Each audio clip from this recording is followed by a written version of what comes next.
How many of our memories are authentic, and how many are fabricated by our emotions and feelings? Once a red door, now a white door,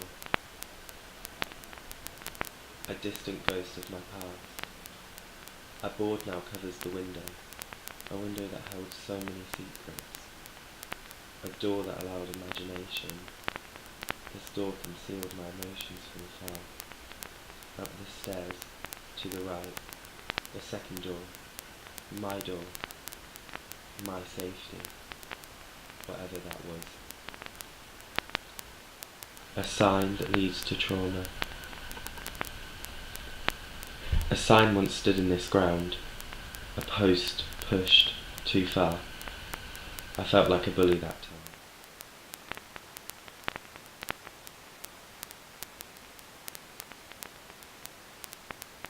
I ran from here.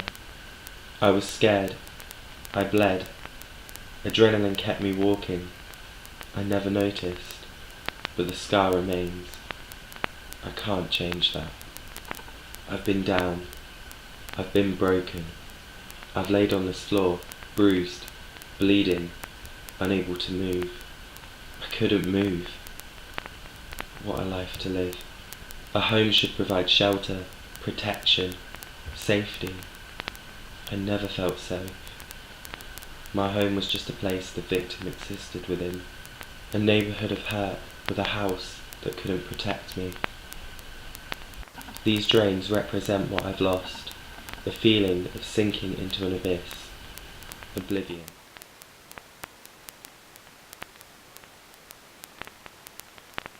Feelings of insecurity purge my mind.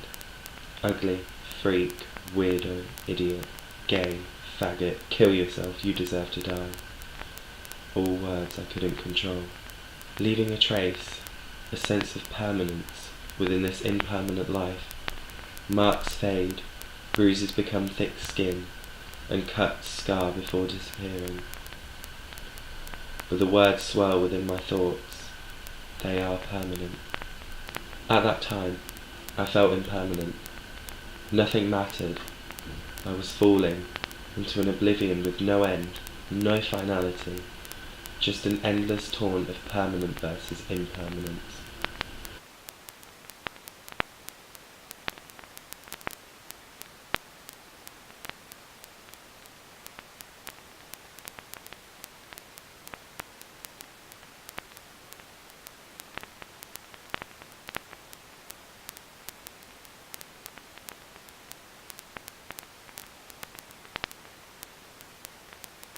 Every now and then, a flower blooms, a blossom of hope in this ever-present existence of futility. This park held joy for many youths, yet the trauma still resonates and reverberates around my head as I imagine falling from a height not meant for a child.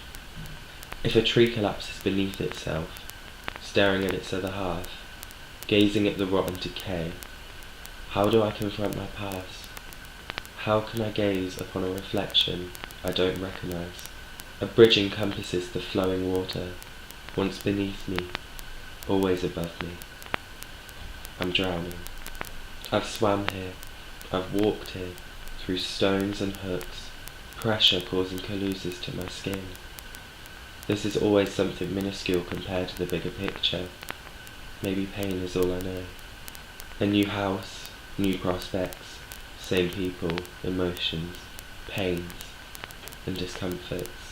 This area is reminiscent of dystopia. It feels like utopia. My safety. Rubbish litters the ground outside my window.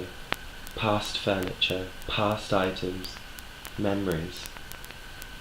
I feel slightly lost with myself as I gaze at what was once a trauma.